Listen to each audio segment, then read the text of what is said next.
नमस्ते दोस्तों। डर की दास्तान में आपका स्वागत है। हमारी आज की कहानी एक खिलौने के बारे में है। एक प्रेतात्मा जोकर द्वारा नियंत्रित खेल में फंसे बच्चों की डरावनी घटनाओं का सामना करते हुए एक युवक अपनी हिम्मत और समझदारी से खेल को चुनौती देता है। खेल खत्म नहीं होता, लेकिन अब डर और खिलौनों का चौकीदार वही बन जाता है, तय करता है कि अगला शिकार कौन होगा। तो दोस्तों, आप लोग पहली बार मेरे चैनल पर आए हों तो चैनल को अभी सब्सक्राइब करें। तो दोस्तों, शुरू करते हैं हमारी आज की कहानी। मुझे आज भी याद है वो दिन जब मैं पहली बार उस खिलौने को घर लाया था। शायद अगर उस दिन बारिश ना हो रही होती या अगर मैं उस सुनसान दुकान में कदम ना रखता तो आज मेरी जिंदगी कुछ और होती। मैं खिलौनों से कभी डरता नहीं था। बचपन में तो मुझे लगता था कि खिलौने ही मेरे सबसे अच्छे दोस्त हैं। पर अब रात में अगर कोई खिलौना हंस दे तो मेरी रूह कांप जाती है। वो दिन भी कुछ ऐसा ही था। बारिश लगातार गिर रही थी, सड़कें सुनसान थीं और बिजली बार बार जा रही थी। मैं ऑफिस से लौट रहा था, भीगा हुआ, थका हुआ। तभी मेरी नज़र उस पुरानी दुकान पर पड़ी। एक छोटी सी खिलौनों की दुकान, जिस पर जंग लगा बोर्ड टंगा था, बच्चों की खुशियां। अजीब बात यह थी कि उस गली में और कुछ भी खुला नहीं था, सिर्फ वही दुकान और अंदर पीली रोशनी। न जाने क्यों मेरे पैर अपने आप रुक गए। दुकान के अंदर घुसते ही एक अजीब सी गंध आई, जैसे सीलन, धूल और कुछ सड़ा हुआ। चारों तरफ पुराने खिलौने पड़े थे, टूटी गुड़ियां, बिना आंखों के भालू और दीवारों से लटके लकड़ी के घोड़े। तभी मेरी नज़र उस पर पड़ी, एक जोकर का खिलौना। लाल सफ़ेद कपड़े, बड़ी बड़ी आंखें और होठों पर जमी हुई डरावनी मुस्कान। वो बाकी खिलौनों से अलग था, जैसे मुझे देख रहा हो। मैंने नज़रें हटानी चाहीं पर नहीं हटा पाया। पसंद आ गया? पीछे से एक भारी आवाज़ आई। मैं चौंक गया। दुकान का मालिक बहुत बूढ़ा था। उसकी आंखें अजीब थीं, जैसे उनमें नींद नहीं, सिर्फ इंतजार भरा हो। कितने का है ये? मैंने जोकर की ओर इशारा किया। वो बूढ़ा मुस्कुराया। ये बिकता नहीं, ये चुनता है। मेरे रोंगटे खड़े हो गए। मैं हंसने की कोशिश की। मजाक अच्छा है। उसने खिलौना उठाया और मेरे हाथ में थमा दिया। उस पल मुझे ऐसा लगा जैसे खिलौना गर्म है। ये रात में हंसता है। बूढ़े ने धीरे से कहा, अगर आपको पसंद नहीं आया तो वापस मत लाना। मैंने पैसे दिए और जल्दी से बाहर निकल आया। बारिश अब और तेज हो चुकी थी। घर पहुंचकर मैंने उस खिलौने को मेज पर रख दिया। कमरे में अजीब सी चुप्पी थी। घड़ी की टिक टिक भी बहुत तेज लग रही थी। मैंने खुद से कहा, बस एक खिलौना है। रात के ठीक 2:17 पर मेरी नींद टूटी। किसी के हंसने की आवाज आई। हंसी बच्चों जैसी नहीं थी, धीमी, खिंची हुई और बहुत पास से। मैंने आंखें खोली। कमरे में अंधेरा था, लेकिन मेज खाली थी। जोकर वहां नहीं था। और तभी मेरे कान के पास किसी ने फुसफुसाया, तुमने मुझे चुना है। मेरी सांस रुक गई। मैं कुछ बोल नहीं पाया। पसीना ठंडा होकर पीठ से बह रहा था। और तभी लाइट अपने आप जल गई। जोकर मेरे सामने खड़ा था, मुस्कुराता हुआ। लाइट जलते ही मेरी आंखें जैसे जम गईं। वो जोकर मेरे बिस्तर के सामने खड़ा था, बिल्कुल सीधा, बिल्कुल शांत। लेकिन उसकी आंखें, वो हिल रही थीं।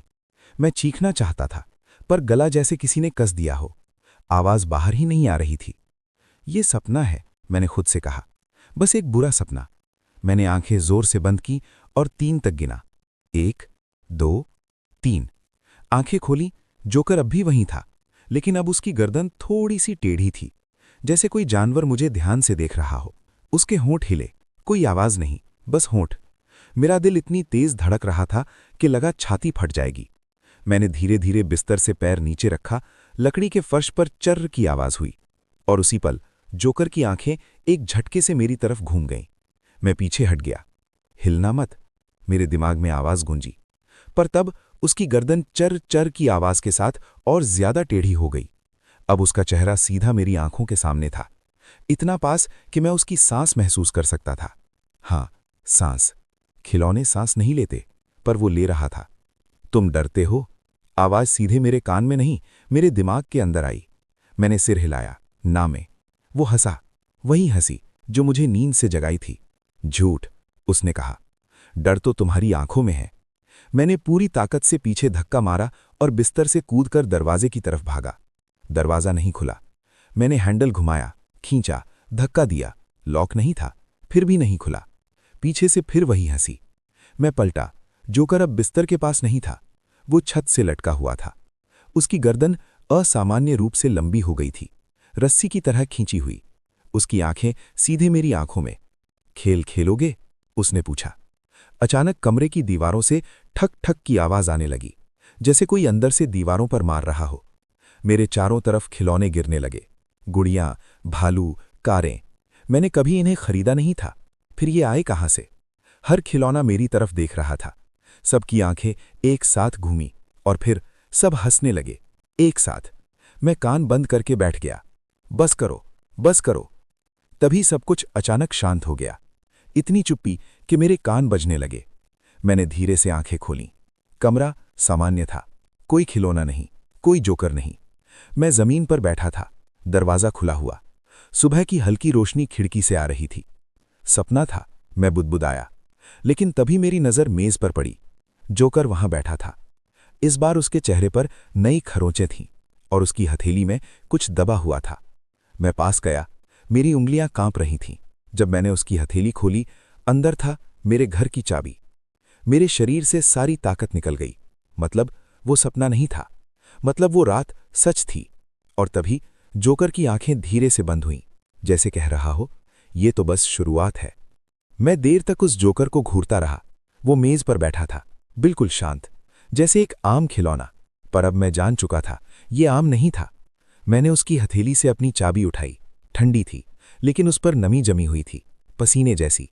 मैंने जोकर को कपड़े में लपेटा और अलमारी के सबसे ऊपर वाले खाने में रख दिया। फिर उस पर ताला लगा दिया। मेरे हाथ कांप रहे थे। बस, मैंने खुद से कहा, अब कुछ नहीं होगा। उस दिन ऑफिस जाना नामुमकिन था। दिमाग बार बार उसी रात में अटक जा रहा था। दोपहर के करीब मैं उसी दुकान पर वापस गया। वही गली, वही सन्नाटा, पर दुकान बंद थी। बोर्ड अब टूटा हुआ था, बच्चों की खुशियां। आधे अक्षर गायब। मैंने आसपास के लोगों से पूछा। एक चाय वाले ने मेरी तरफ देखा, जैसे मैं कोई गुनाह पूछ रहा हूं। वो दुकान? उसने आवाज धीमी कर ली। वो दुकान कई सालों से बंद है साहब। मेरे पैरों तले जमीन खिसक गई। नहीं, कल ही खुली थी, मैंने कहा। वो आदमी मेरी आंखों में देखने से बचने लगा। उस दुकान से खिलौने ले जाने वाले ज्यादा दिन ठीक नहीं रहते। मेरे गले में सूखापन भर गया। क्या मतलब? वो पास आया। कभी कोई लापता हो जाता है, कभी पागल हो जाता है, और कभी... वो चुप हो गया। कभी क्या? मैंने पूछा। कभी घर में सिर्फ खिलौने मिलते हैं, उसने कहा। मेरे दिमाग में जोकर की हंसी गूंज गई। मैं घर लौट आया। शाम होते होते कमरे में ठंड बढ़ने लगी। एसी बंद था, फिर भी। मैं अलमारी के पास गया। ताला खुला हुआ था। मेरी सांस अटक गई। अलमारी खाली थी। पीछे से बहुत हल्की आवाज आई, ठक। मैं पलटा। जोकर सोफे पर बैठा था, लेकिन अब वो अकेला नहीं था। मेरे घर के कोनों में और खिलौने पड़े थे, वही खिलौने जो मैंने कभी खरीदे नहीं थे। और फिर मेरे सिर में एक के बाद एक तस्वीरें आने लगीं। अनजान चेहरे, अलग अलग घर, अलग अलग कमरे। सबकी आंखों में वही डर और सबके सामने वही जोकर। हम अकेले नहीं हैं। जोकर की आवाज मेरे दिमाग में गूंजी। हम बहुत हैं। मैं गिर पड़ा। मेरी आंखों के सामने एक नाम उभरा, रघु। फिर दूसरा, सीमा। फिर इमरान। सबके चेहरे दर्द में तड़पते हुए। तुम्हें खेल पूरा करना होगा, जोकर बोला। तभी हम तुम्हें छोड़ेंगे। कैसा खेल? मैं चिल्लाया। कमरे की दीवार पर खून से लिखा उभरा, भागो नहीं, छुपो नहीं, खेलो। और उसी पल सारे खिलौनों ने एक साथ सिर घुमाया मेरी तरफ। उनकी आंखें चमक रही थीं। मैं समझ गया, ये सिर्फ मेरा डर नहीं था, ये एक श्राप था, और अब मैं इसका हिस्सा बन चुका था। रात बहुत जल्दी उतर आई थी, या शायद मुझे ऐसा लग रहा था। घड़ी में 11:11 चमक रहा था। मैंने बैटरी निकाल रखी थी, फिर भी समय चल रहा था। कमरे में बैठे बैठे मुझे ऐसा लग रहा था जैसे दीवारें पास आ रही हों। हर कोने में खिलौने थे। अब मैं उन्हें गिन भी नहीं पा रहा था। कभी वो जमीन पर होते तो कभी कुर्सी पर। मैंने आंख झपकी और वो जगह बदल लेते। नियम क्या है? मैंने कांपती आवाज में पूछा। जोकर धीरे धीरे मेरी तरफ मुड़ा। उसकी गर्दन अब पहले जैसी नहीं थी, जैसे हड्डियां गलत जगह जुड़ी हों। पहला नियम, उसने कहा, रात में सोना मना है। मेरी पलकों में जलन होने लगी। दूसरा नियम, वो मुस्कुराया, अगर कोई खिलौना तुम्हारा नाम ले तो पीछे मत देखना। और तीसरा? मैंने पूछा। कमरे की सारी लाइटें एक साथ बंद हो गई। अंधेरे में सिर्फ उसकी आंखें चमक रही थीं। तीसरा नियम, उसकी आवाज चारों तरफ गूंजी। अगर हम हंसें तो तुम भी हंसोगे। अचानक हंसी शुरू हो गई, धीमी, फिर तेज, फिर बहुत तेज। सारे खिलौने एक साथ हंसने लगे। मेरे दांत अपने आप बजने लगे। मैंने मुंह दबा लिया ताकि हंस न दूं, पर मेरी छाती में अजीब सी गुदगुदी होने लगी। हंसी मेरे गले तक आ गई। मैं गिर पड़ा। मेरे मुंह से हंसी फूट पड़ी। खिलौने और जोर से हंसे। तभी जोकर ने हाथ उठाया। सब चुप। पहली गलती, उसने कहा। अब सजा। मेरे सामने गुड़िया आई। उसका चेहरा जला हुआ था, आंखें नहीं थीं। उसने मेरी तरफ उंगली उठाई। छुप जाओ, जोकर बोला। गिनती हम करेंगे। कमरे में ठक ठक की आवाजें शुरू हो गईं। मैं भागा, अलमारी में घुसा, दरवाजा बंद किया। अंदर अंधेरा था, सांस लेने की जगह भी नहीं। बाहर से गिनती की आवाज आई। 1। अलमारी के अंदर कुछ हिला। मैंने नीचे देखा। एक छोटा खिलौना मेरे पैरों के पास बैठा था। उसकी आंखें धीरे धीरे खुल रही थीं। 2। मैंने आंखें बंद कर लीं। दिल इतना जोर से धड़क रहा था कि लगा सब सुन लेंगे। 3। मेरे कान के पास बहुत हल्की फुसफुसाहट आई। पीछे मत देखना। मुझे दूसरा नियम याद आ गया। मैंने पीछे नहीं देखा, लेकिन मुझे महसूस हो रहा था कोई मेरे बिल्कुल पीछे खड़ा था। उसकी ठंडी सांस मेरी गर्दन छू रही थी। 4। मेरे दिमाग में एक ही सवाल घूम रहा था। अगर ये खेल में हार गया तो मेरे साथ भी सिर्फ खिलौने ही बचेंगे। अगर चाहो दोस्त। 4। गिनती बाहर चल रही थी। मैं अलमारी के अंदर सांस तक नहीं ले पा रहा था। मेरे पैरों के पास बैठा वो छोटा खिलौना अब हिल रहा था। उसकी गर्दन धीरे धीरे ऊपर उठी। मैंने नजरें नीचे नहीं की, बस सामने दीवार को देखता रहा। 5। अलमारी के दरवाजे के बाहर कदमों की आवाज आई। छोटे छोटे कदम, खिलौनों के कदम। मेरे कान के पास फिर वही फुसफुसाहट। हमें देखो। मैंने दांत भींच लिए। दूसरा नियम याद था, नाम लें या बुलाएं, पीछे नहीं देखना। अचानक मेरे पैर पर कुछ चढ़ गया, ठंडा, कठोर। मैं सिहर गया। 6। अब और नहीं सह पाया। मैंने नीचे देखा। वो छोटा खिलौना मेरी टांग पर चढ़ चुका था। लकड़ी का सिपाही, टूटा हुआ चेहरा, आंखों में काली खाली गहराई। और तभी उसने मेरा नाम लिया, पूरी तरह, साफ। मेरे दिल ने जैसे धड़कना छोड़ दिया। दूसरा नियम टूटने ही वाला था। मैंने जोर से आंखें बंद कर लीं और पूरी ताकत से उसे झटक दिया। वो अलमारी के फर्श पर गिरा। 7। बाहर की गिनती रुक गई। पूरा घर एक पल के लिए सन्नाटे में डूब गया। और फिर जोकर की आवाज। गलत किया। दरवाजा अपने आप खुल गया। बाहर जोकर खड़ा था। उसके चेहरे की मुस्कान अब और चौड़ी थी। खिलौनों को छूना मना है, तोड़ना और भी मना है। मैं कांपते हुए बोला, ये खेल नहीं है, ये पागलपन है। वो हंसा। हम सब पागल हैं, उसने कहा। तुम भी बन जाओगे। लकड़ी का सिपाही फर्श पर पड़ा तड़प रहा था। उसके जोड़ गलत दिशा में मुड़ रहे थे। उसकी आवाज अब बच्चे जैसी नहीं थी, किसी बूढ़े की कराह जैसी। मदद करो, वो बुदबुदाया। मेरा दिमाग फटने वाला था। अगर मैंने इसे तोड़ा तो सजा मुझे क्यों? जोकर झुका, मेरे चेहरे के बहुत पास। क्योंकि, उसने फुसफुसाया, तुम अभी जिंदा हो। अचानक सिपाही का सिर अपने आप मेरी तरफ घूम गया। उसकी आंखों से काला तरल बहने लगा। अब तुम मेरी जगह लोगे, वो बोला। और फिर चक, उसका शरीर एकदम शांत हो गया। खिलौना मर गया था। पूरा घर कांप उठा। दीवारों से हंसी की आवाजें आने लगी। लेकिन इस बार वो हंसी नहीं थी, वो गुस्सा था। जोकर पीछे हटा। तुमने एक खिलौना खत्म कर दिया, उसने कहा। अब नियम बदलेंगे। घर की दीवार पर नए शब्द उभरे। अब खिलौने नहीं टूटेंगे, अब इंसान टूटेंगे। मेरे पैरों तले जमीन खिसक गई। मैं ये नहीं खेलूंगा, मैं चिल्लाया। जोकर की आंखें अचानक काली हो गई। खेल शुरू हो चुका है, उसने कहा, और खेल से बाहर सिर्फ एक ही रास्ता है।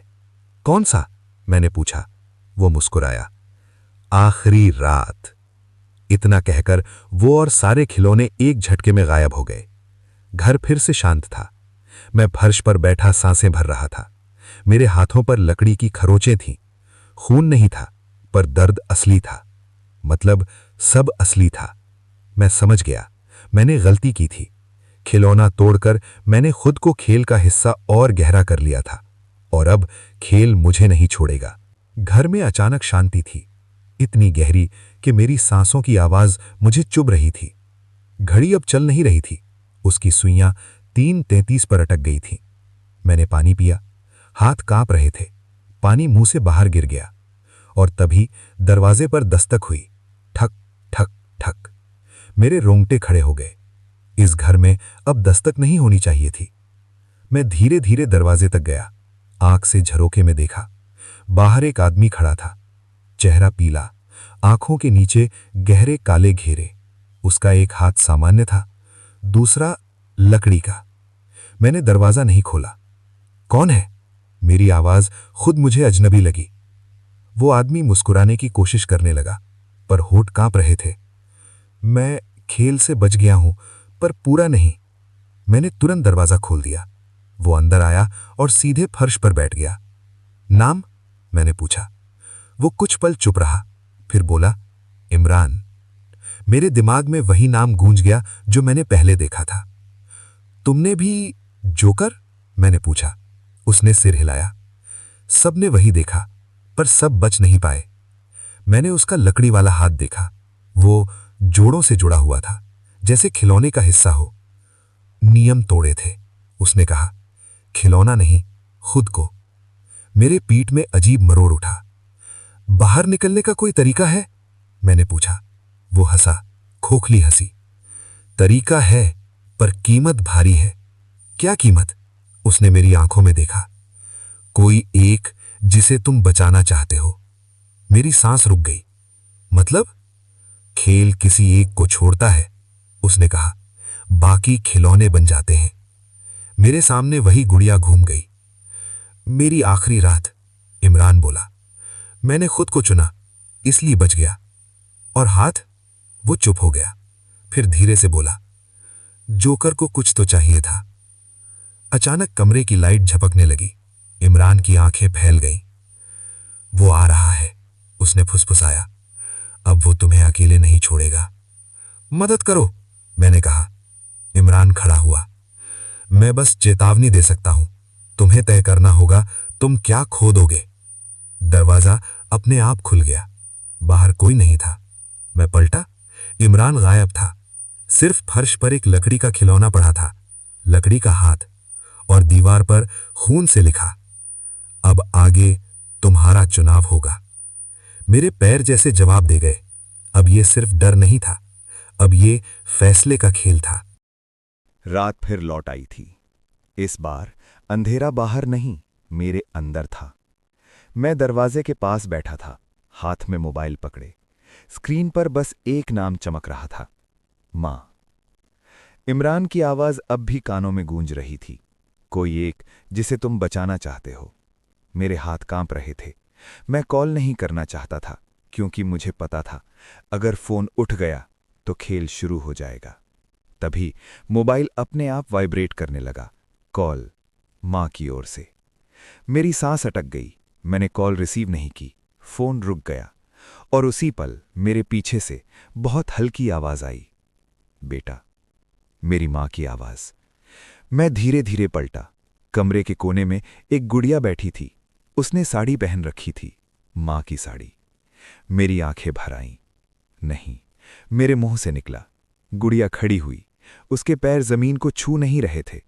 फोन क्यों नहीं उठाया? उसने पूछा। उसकी आवाज में मां की चिंता थी, लेकिन आंखों में कुछ और। मैं पीछे हटता गया। तुम मां नहीं हो, मैं बोला। गुड़िया मुस्कुराई।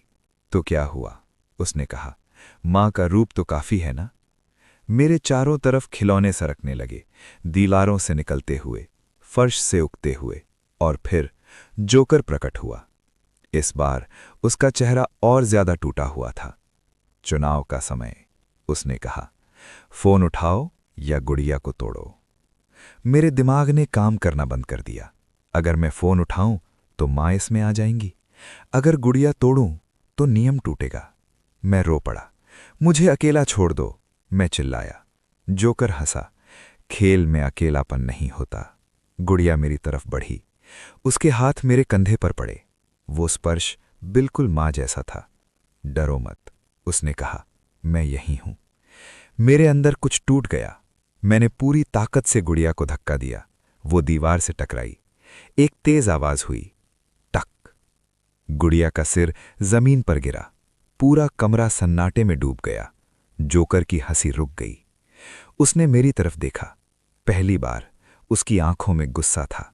गुड़िया का शरीर धीरे धीरे लकड़ी में बदल गया। साड़ी गिर गई। पहला चुनाव, जोकर बोला। तुमने सही किया या गलत, ये अभी तय होगा। मोबाइल फिर वाइब्रेट हुआ। इस बार मैंने उठाया। मां? मेरी आवाज कांप रही थी।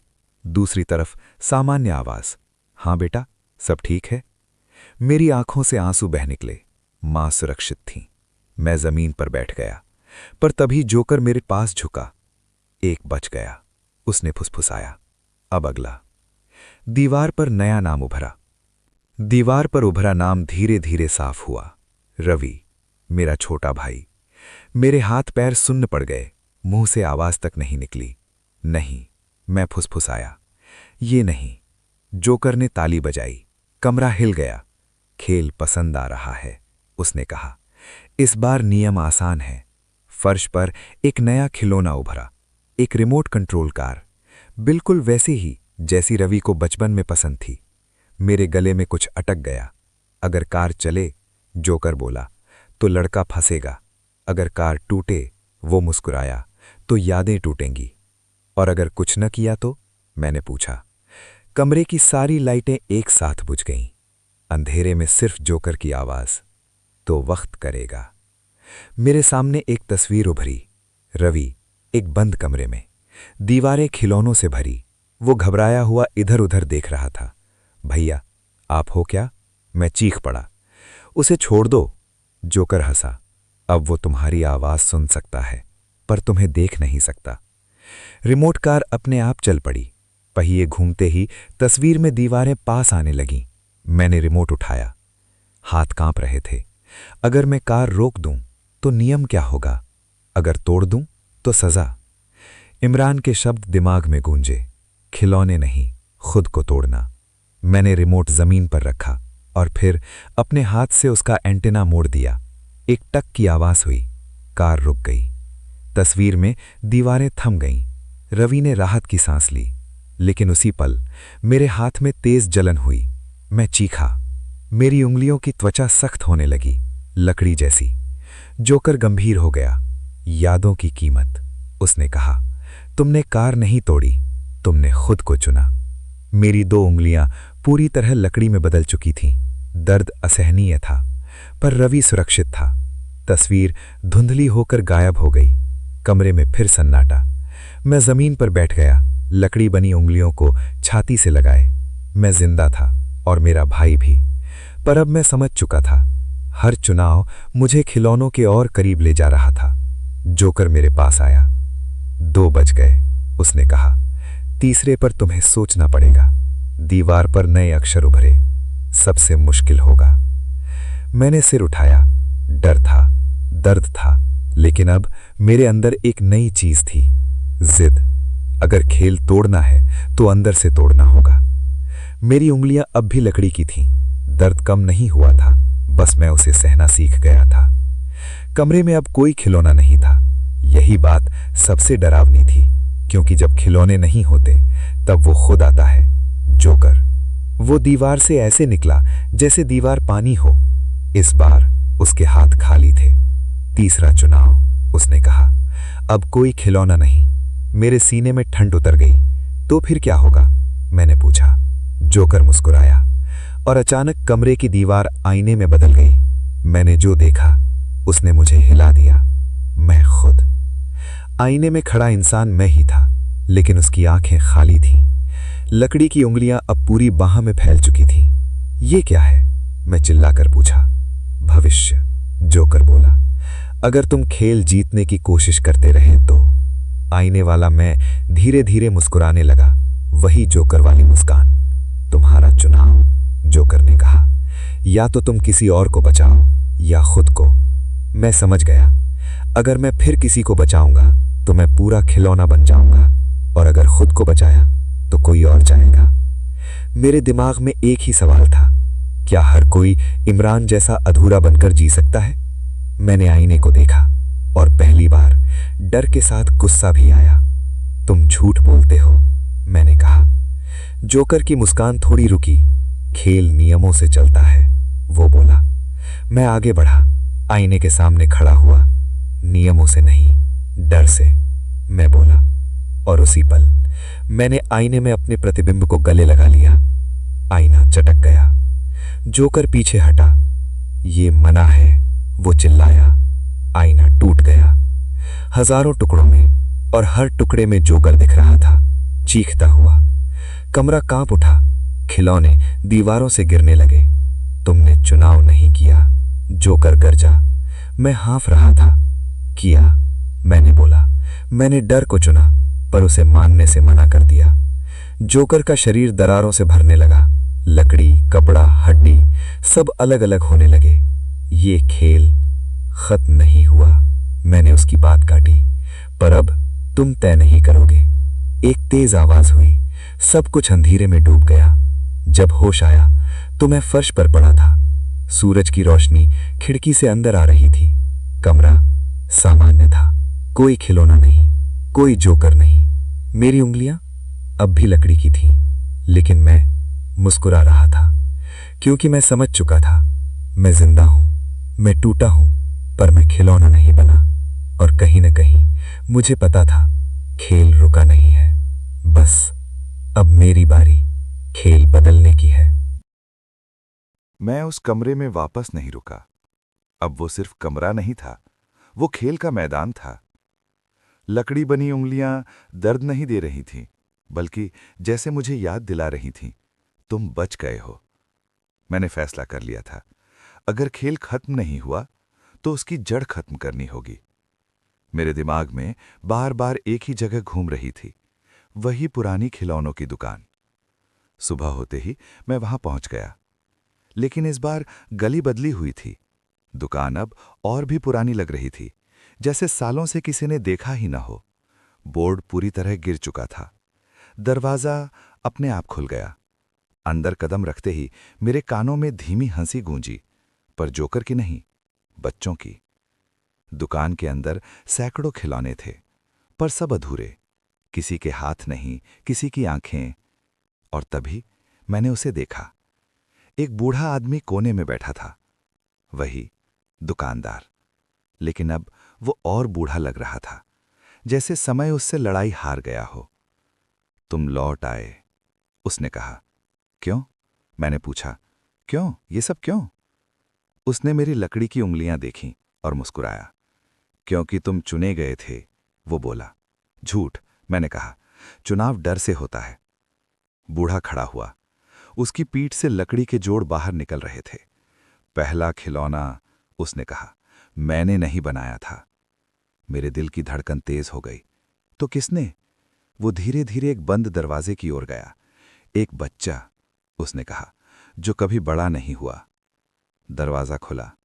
अंदर अंधेरा था, लेकिन दीवारों पर बच्चों की ड्राइंग्स थीं। सब में एक ही चीज, जोकर। वो बच्चा, बूढ़ा बोला, डर में खेलता था, और डर खिलौने बनाता है। मेरे पीछे धीरे से आवाज आई, तुम मुझे ढूंढ रहे थे? मैं पलटा। जोकर दरवाजे में खड़ा था, लेकिन इस बार वो अलग था, छोटा, बच्चे जितना। उसकी आंखों में गुस्सा नहीं था, बस तन्हाई। वो जोकर अब जोकर जैसा नहीं लग रहा था। वो छोटा था, दुबला। उसके कपड़े बच्चों जैसे थे, पर फटे हुए। उसकी आंखें मेरी तरफ देख रही थीं, डर से भरी। मैंने पहली बार पीछे हटने की बजाय आगे कदम बढ़ाया। तुम कौन हो? मैंने धीरे से पूछा। वो चौंका, जैसे किसी ने उससे ये सवाल सालों बाद किया हो। मैं खेलता था, उसने कहा। कोई मेरे साथ खेलता नहीं था। मेरे सीने में कुछ चुभा। बूढ़ा दुकानदार धीरे से बोला, इसका नाम कोई नहीं है, नाम छिन गया था। मुझे समझ आने लगा। तुम्हें डराया गया, मैंने कहा, और तुमने डर को खिलौनों में बदल दिया। बच्चा जोकर जमीन पर बैठ गया। उसके चारों तरफ छोटे छोटे खिलौने उभर आए, कागज की गुड़ियां, लकड़ी की गाड़ियां। जब मैं डरता था तो ये बनते थे, और जब मैं अकेला होता था, उसकी आवाज कांप गई तो ये मुझे हंसाते थे। मैं समझ गया, खेल सजा नहीं था, वो एक अधूरा बचपन था जो फैल गया था। लेकिन अब लोग मर रहे हैं, मैंने कहा, लोग टूट रहे हैं। बच्चे ने सिर झुका लिया। मैं रोकना चाहता था, उसने कहा, पर अब डर मुझसे बड़ा हो गया है। दुकान कांपने लगी, दीवारों से पुरानी हंसी और चीखें निकलने लगीं। डर भूखा है, बूढ़ा बोला, और वो खेल चाहता है। मैंने लकड़ी बनी उंगलियों को देखा। मैंने कीमत दी थी। शायद अब वक्त था उसे लौटाने का। मैं बच्चे के सामने घुटनों के बल बैठ गया। अगर खेल डर से चलता है, मैंने कहा, तो उसे हिम्मत से रोका जा सकता है। बच्चे ने मेरी तरफ देखा। हिम्मत कैसी? उसने पूछा। मैंने हाथ बढ़ाया। अकेले नहीं, मेरे साथ। पहली बार बच्चे ने मुस्कुराने की कोशिश की। जोकर का चेहरा थोड़ा बदला। कमरे की हंसी कमजोर पड़ने लगी। लेकिन तभी पीछे से भारी आवाज आई, नियम टूट रहे हैं। मैं पलटा। खिलौनों का ढेर इकट्ठा हो रहा था। एक नया रूप बन रहा था। डर अब शरीर ले रहा था। बूढ़ा चीखा, अब फैसला जल्दी करना होगा। बच्चे ने मेरा हाथ जोर से पकड़ा। अगर मैं चला गया तो खेल खत्म हो जाएगा। मैंने गहरी सांस ली। शायद, मैं बोला, लेकिन कोई ना कोई कीमत तो देनी पड़ेगी। बच्चे की आंखों में आंसू थे। मैं थक गया हूं, उसने कहा, और उसी पल पूरा डर हमारी तरफ दौड़ पड़ा। डर अब कोई एहसास नहीं था, वो सामने खड़ा था, खिलौनों से बना हुआ एक भयानक ढांचा, हाथ गुड़ियों के, पैर लकड़ी के, चेहरा जोकर का, लेकिन आंखें खाली थीं। बूढ़ा दुकानदार पीछे हटता गया। अब ये किसी के काबू में नहीं, वो बोला, ये सबका डर है। बच्चा मेरे हाथ को और जोर से पकड़े हुए था। उसका हाथ कांप रहा था। अगर मैं डर हूं तो इसे खत्म करने के लिए मुझे ही जाना होगा। मेरा दिल बैठ गया। नहीं, मैंने कहा, यह सजा नहीं है। डर का ढांचा एक कदम आगे बढ़ा। दुकान की दीवारें चरमराने लगीं। खेल खत्म करने के लिए बूढ़ा चीखा, डर को खाली करना होगा। मेरे दिमाग में एक बात स्पष्ट होने लगी। डर खेल से नहीं जीता जाता, डर कबूल करने से मरता है। मैंने बच्चे को अपने पास खींच लिया। तुम डर नहीं हो, मैंने कहा, तुम बस डरे हुए थे। बच्चे की आंखों से आंसू बह निकले। तो फिर ये? उसने कांपते हुए डर की तरफ इशारा किया। मैं आगे बढ़ा। लकड़ी की उंगलियां भारी हो गईं। हर कदम के साथ दर्द बढ़ता गया। डर की आंखें मुझ पर जमी थीं। अगर किसी को जाना है तो मैं जाऊंगा। बूढ़ा चिल्लाया, नहीं, अगर तुमने जगह ली तो तुम नया। मैंने उसकी बात पूरी नहीं होने दी। मैंने डर को गले लगा लिया। ठंड, सन्नाटा, हजारों आवाजें एक साथ चीखीं। मेरी लकड़ी की उंगलियां पूरी बाह में फैल गईं, सीने तक। मैं घुटनों पर गिर पड़ा। लेकिन डर चीख रहा था। उसका ढांचा टूटने लगा। खिलौने जमीन पर गिरते गए। बच्चा मेरे सामने खड़ा था। उसकी आंखें अब साफ थीं। डर धीरे धीरे खाली होता गया। तुम, बूढ़ा फुसफुसाया, तुम खेल बन सकते थे। मैंने मुस्कुराया, पर मैंने खेल को चुना ही नहीं। एक तेज रोशनी फैली। जब आंखें खुली तो मैं दुकान के बाहर पड़ा था। सूरज निकल चुका था। दुकान नहीं थी, सिर्फ एक खाली प्लॉट। मेरे हाथ सामान्य थे, लकड़ी गायब थी। मेरे सामने एक बच्चा खड़ा था, साधारण कपड़ों में। वो मुस्कुराया। धन्यवाद, उसने कहा, अब मैं खेल नहीं हूं। वो मुड़ा और चला गया। मैं देर तक खड़ा रहा। मैं जिंदा था। खेल खत्म हो चुका था। या शायद। मैंने जेब में हाथ डाला। एक छोटा खिलौना वहां था। जोकर नहीं, एक साधारण लकड़ी की गुड़िया। बिना चेहरे की। मैंने उसे जमीन पर रख दिया और चला आया, क्योंकि कुछ कहानियां तभी खत्म होती हैं जब हम उन्हें साथ लेकर नहीं चलते। साल बीत गए। मैंने उस शहर को छोड़ दिया। नई नौकरी, नया घर, नई पहचान। मैंने कभी किसी को खिलौनों की उस दुकान के बारे में नहीं बताया। लोग वैसे भी ऐसी बातों पर हंसते हैं, और मैं अब हंसी से डरता था। जिंदगी सामान्य लगने लगी थी। रात को नींद आने लगी थी। सपने कम हो गए थे। मैं मान चुका था कि खेल खत्म हो चुका है, जब तक कि वो डिब्बा मुझे नहीं मिला। घर की सफाई करते हुए अलमारी के सबसे नीचे एक पुराना कार्डबोर्ड बॉक्स मिला। मैंने उसे पहचाना नहीं। धूल जमी थी, नाम नहीं लिखा था। मैंने ढक्कन खोला। अंदर बस एक चीज थी, एक छोटी लकड़ी की गुड़िया, बिना चेहरे की। मेरे हाथ ठंडे पड़ गए। मैंने उसे उसी वक्त जमीन पर रख दिया। नहीं, मैंने खुद से कहा, ये यहां नहीं हो सकती। मैंने उसे कूड़ेदान में फेंक दिया। शाम को काम से लौटा तो कूड़ेदान खाली था। बुढ़िया मेरी मेज पर रखी थी। इस बार उसके चेहरे पर हल्की सी लकीरें थीं, जैसे कोई चेहरा बनने की कोशिश कर रहा हो। मेरे सीने में वही पुरानी ठंड उतर आई, पर इस बार मैं भागा नहीं। मैं बैठ गया उसके सामने। अगर तुम वापस आए हो, मैंने कहा, तो बताओ क्यों। कमरे में बहुत हल्की आवाज गूंजी। जोकर की नहीं, बच्चे की भी नहीं, बल्कि मेरी अपनी। क्योंकि तुम इकलौते हो जो डर से भागे नहीं। मेरी सांस तेज हो गई। दीवार पर परछाइयां हिलने लगी। गुड़िया की आंखें धीरे धीरे उभर आईं, लेकिन उनमें हंसी नहीं थी, बस खालीपन। खेल खत्म हुआ था, मैं बोला। हां, आवाज आई, लेकिन डर खत्म नहीं होता।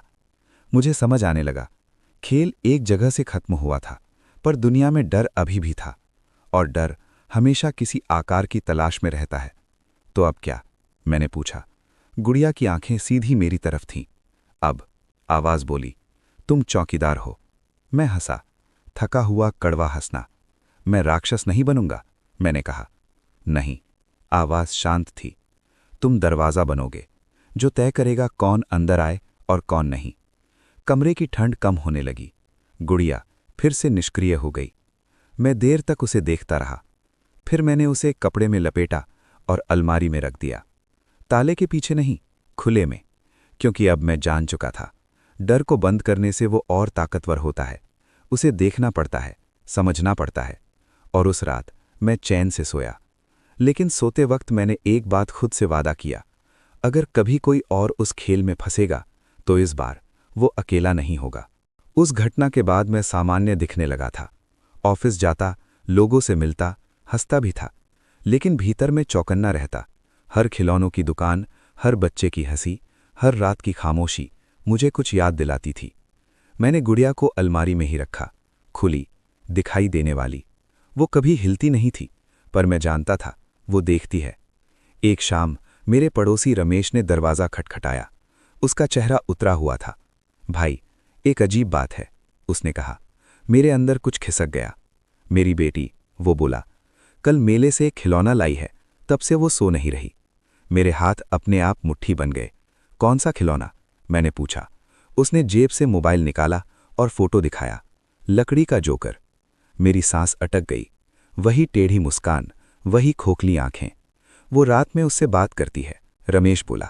कहती है जोकर उसे खेल सिखा रहा है। मेरे कानों में गूंज शुरू हो गई। खेल। मैंने अलमारी की तरफ देखा। गुड़िया अब भी शांत थी, लेकिन उसकी आंखों में हल्की चमक थी। तुम्हें उस खिलौने को आज रात यहां लाना होगा, मैंने कहा। रमेश हंसा, घबराया हुआ। भाई, तुम भी मजाक? नहीं, मैंने बीच में काटा। अगर आज नहीं लाए तो कल बहुत देर हो जाएगी। रात भारी थी। जब रमेश आया, जोकर एक बैग में था। बैग खोलते ही कमरे की हवा ठंडी हो गई। लाइट हल्की सी झपकी। जोकर की गर्दन अपने आप थोड़ी मुड़ गई। रमेश पीछे हट गया। ये हिला, उसने कांपते हुए कहा। मैंने गुड़िया को अलमारी से निकाला और जोकर के सामने रखा। दोनों आमने सामने। कमरा कांप उठा। दीवारों पर परछाइयां भागने लगी। एक आवाज, एक नहीं, कई आवाजें। खेल अधूरा है। मैंने आंखें बंद की और गहरी सांस ली। नहीं, मैं बोला, अब नियम बदल गए हैं। मेरे हाथ कांप रहे थे, लेकिन मैं डटा रहा। तुम बच्चों से नहीं खेलोगे, मैंने कहा।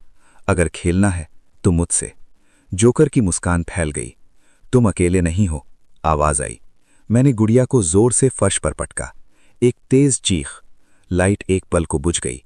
जब रोशनी लौटी, जोकर सिर्फ लकड़ी का खिलौना था, बेजान। कमरा सामान्य था। रमेश फर्श पर बैठा सांस ले रहा था। मेरी बेटी, उसने पूछा। वो सुरक्षित है, मैंने कहा। आज रात उसे चैन से नींद आएगी। रमेश चला गया। मैं अकेला रह गया। मैंने गुड़िया को उठाया। उसकी आंखों में अब चमक नहीं थी, बस शांत स्वीकार। मैं समझ गया, ये आखिरी नहीं था। डर फिर लौटेगा, किसी और रूप में, किसी और खिलौने में। और तब मैं तैयार रहूंगा, क्योंकि मैं जिंदा हूं, और जब तक मैं जिंदा हूं, खेल मुझसे होकर गुजरेगा। अगली सुबह मैंने तय कर लिया कि अब खेल को रोकने का वक्त आ गया है। गुड़िया को देखा, जोकर को देखा। सभी खिलौने बेजान थे, लेकिन यादें, डर और उस रात का दर्द सब अंदर जीवित थे। मैंने अलमारी खोली, सारे खिलौने एक साथ रखे। सारे डर, सारी हंसी, सारी चीखें उनके साथ। फिर मैंने एक बात समझी, खेल सिर्फ डर का नहीं, खेल जिम्मेदारी का था। मैं चौकीदार बनूंगा। जो भी डर खेल में आना चाहेगा, मैं उसके सामने रहूंगा। सिर्फ इतना ही, क्योंकि डर हमेशा रहेगा। लेकिन अब मैं अकेला नहीं था। मैंने गुड़िया को पास रखा। उसने हंसने की कोशिश नहीं की, सिर्फ मेरा हाथ पकड़ा, साथ देने के लिए। रमेश की बेटी सुरक्षित थी। मैंने तय किया, अगली बार कोई भी फंसेगा, मैं उसे अकेला नहीं छोड़ूंगा। खिलौने फिर हिले। जोकर ने मुस्कुराया, लेकिन अब वो केवल टुकड़ों का ढांचा था। मैंने गहरी सांस ली। खेल अब मेरे हाथ में था। मैं चौकीदार था, और बाहर सूरज उग रहा था। शहर में बच्चे खेल रहे थे, पर अब मैं जानता था, जो भी खेल डर से आएगा, मैं हमेशा वहां रहूंगा। गुड़िया मेरी उंगली पर थी, और मैं मुस्कुराया, क्योंकि डर को पूरा खत्म नहीं किया जा सकता, पर उसे काबू में रखा जा सकता है। मैं जिंदा था, मैं टूटा था, लेकिन अब मैं खिलौनों और डर का चौकीदार था। खेल खत्म नहीं हुआ था, लेकिन अब उसका नियम मेरा था। समाप्त। दोस्त, तो ये थी हमारी आज की कहानी। अगर आप लोगों को कहानी पसंद आई हो तो वीडियो को लाइक करना ना भूलें, और ऐसी और कहानी को सुनने के लिए हमारे YouTube चैनल को आज ही सब्सक्राइब करें। तो मिलते हैं अपनी अगली कहानी में।